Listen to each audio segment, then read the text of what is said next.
Abdoulaye le président de la République waxoon na fi daje bi mu fi njëkkoon daje ak presse bi que ni il a le meilleur premier ministre de l'histoire du Sénégal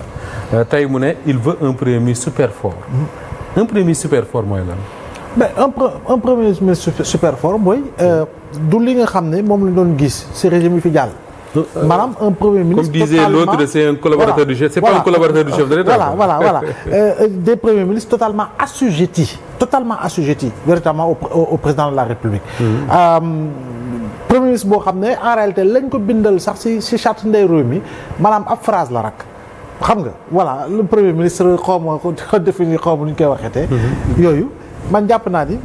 li nga xam ne mooy renforcer bu ne un premier ministre fort mooy renforcer jël si ay pouvoir boppam. jox ko premier ministre waaye tamit ay pouvoir ñu tas ko si ministre yi bu ñu leen nommé parce que bu ñuy jooytu ñu fiy wax ñëpp. naan premier ministre bi en réalité mooy diriger. mais c'est eux qui pendant 20 ans 30 ans di jooytu hypertrophie présidentielle. oui mais il avait trop de pouvoir. et je rappelle que ñoom ñi fi nekk ñoom seen mébét. gis nga ko mooy jëm ci régime boo xam ne en réalité ce sera plus l'hyperprésidentialisme à la limite sax dootul nekk présidentialisme pur et dur. te encore que ñi nekkoon dans les assises parce que ici j'ai l'impression que souvent on oublie. mais ñi nekkoon dans les assises. du temps du régime de Wade les assises nationales. oui muy PS muy LD muy AFP muy PIT et tous les autres ci ñaar lañ doon waxtaan régime parlementaire ou régime semi-parlementaire. oui. ñoom si loolu lañ d'accordoon parce que dañoo jàppoon ni président dafa am doole trop dafa am loo xam ne dañ ko war a jox premier ministre. donc fii jàpp naa ni boo liiree ñoom si seen programme ak lañ doon wax sa njëlbeen bi ñuy wut réew mi mooy effectivement créer les conditions pour que président li nga xam mooy pouvoir am attribut mu am doole trop parce que chez nous le président ne maigrit jamais il ne fait que grossir. oui depuis 63. dañuy yokk ay pouvoir oui depuis 63 nos présidents ne font que grossir donc de ce point de vue là. jàpp naa ni nag il faut impérativement que ñu am premier ministre yu fort effectivement koo xam ne da ngay gis ni kii vision bu président bi am mi ngi koy traduire. concrètement sur le terrain en prenant des initiatives gannaaw bi ko président joxee li nga ko doxalal parce que différence bi ñuy wax comme ni fii souvent on fait allusion au bicéphalisme en semblant de bicéphalisme. oui ñu bëri risque boobu la ñuy wax souvent quoi ne il faut tout faire pour éviter que li xewoon en 62 entre Senghor et Mamadou Dia di xewaat c'est totalement différent du point de vue des rapports à un niveau sociologique c'est différent à un niveau d'approche politique c'est différent à un niveau de conviction c'est différent à un niveau de vision c'est différent parce que Dia il avait cette vision-là que Senghor n'avait pas et Dia avait le pouvoir celui qui avait le pouvoir n'avait pas besoin de faire un coup d'état du tout donc te Dia wax na ko ci làmmiñam ñëpp dégg ko donc booy xool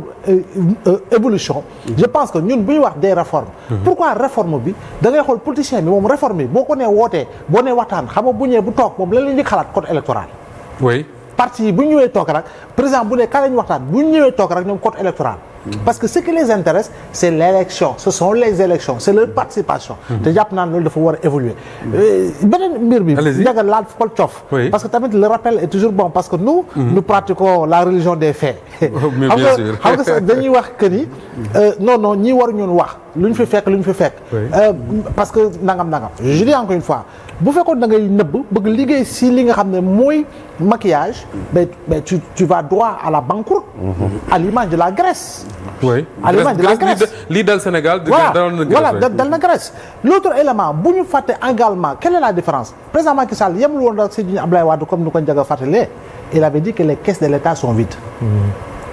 quelle est la différence boo ñëwee nga ne j'ai trouvé les caisses de la vide mooy fekkoo fi dara léegi naka nga créer condition pour véritablement instaurer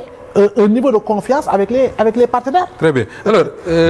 Alioune Dione ministre de la microfinance et de l'économie sociale et solidaire le premier ministre waxoon na ko fi des membres du gouvernement wax nañ ko répété waat ko que ni réew mi Macky Sall ak ay mbokkam fobeere nañ ko dem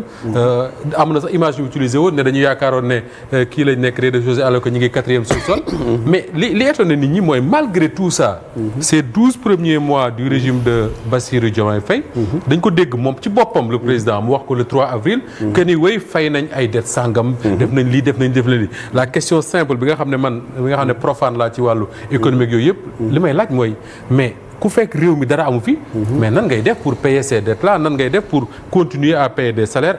à maintenir l'État en vie en fait. waaw ñaari yëf am na. benn bi mooy boo amee seetlu diggante bi nga xamee ne yenn niche yi exploré nañ ko nga xam tey am na ñu daaw doon fay impôt ñu ngi fay. am na côté boo xam ne gis nga recettes yi yokku na. mais leneen li it mooy li ci gën a am solo ba tax ñu mën loolu mooy xaalis bi je vous dis jëlal le budget un économiste est là bu évaluer l'effectivité je dis bien l'effectivité waxuma l'évaluation administrative du moins nga xam procédure engagement bi ba ci voilà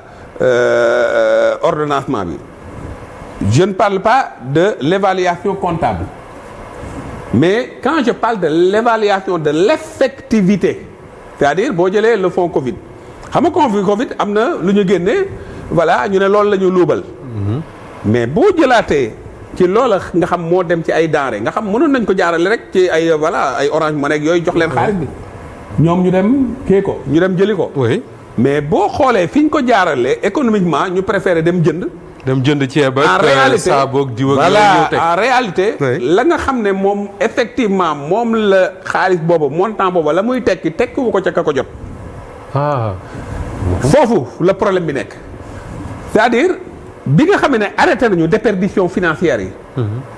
nga xam amatul ay comme ni ma ko waxee ay surfacturation amatul marché fictif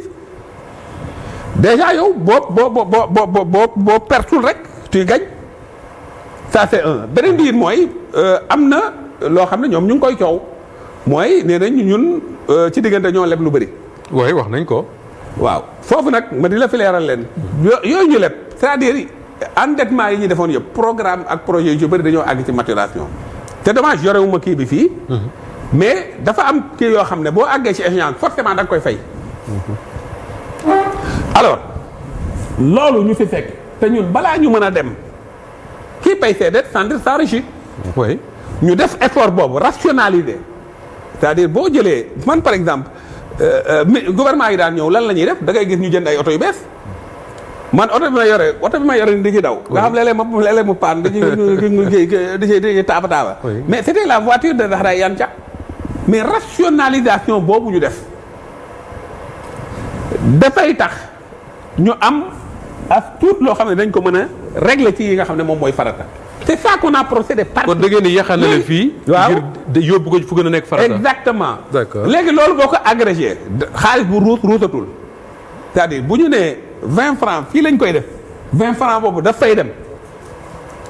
parce que amul comme li ma tudd sànga amul benn rétrocommission boo xam ne à la place de 20 francs 10 francs moo fay dem loolu amul donc xaalis bi la ñuy wax moom moo fay dem daf fay dem donc bu fekkee da nga nekk ci logique boobu. recettes yi entre temps ñoo xam ne dañ leen defaloon faveur yu nekk yoo xam ne teguwul ci yoon yow koo xam ne mënal na boppam mu war a joxe impôt nga ne du joxe impôt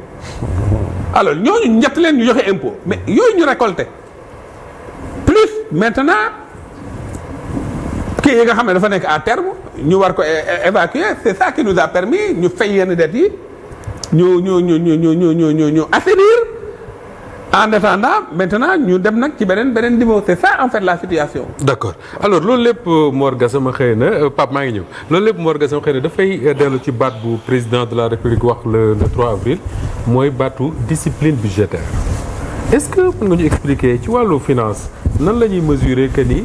y a de la discipline budgétaire.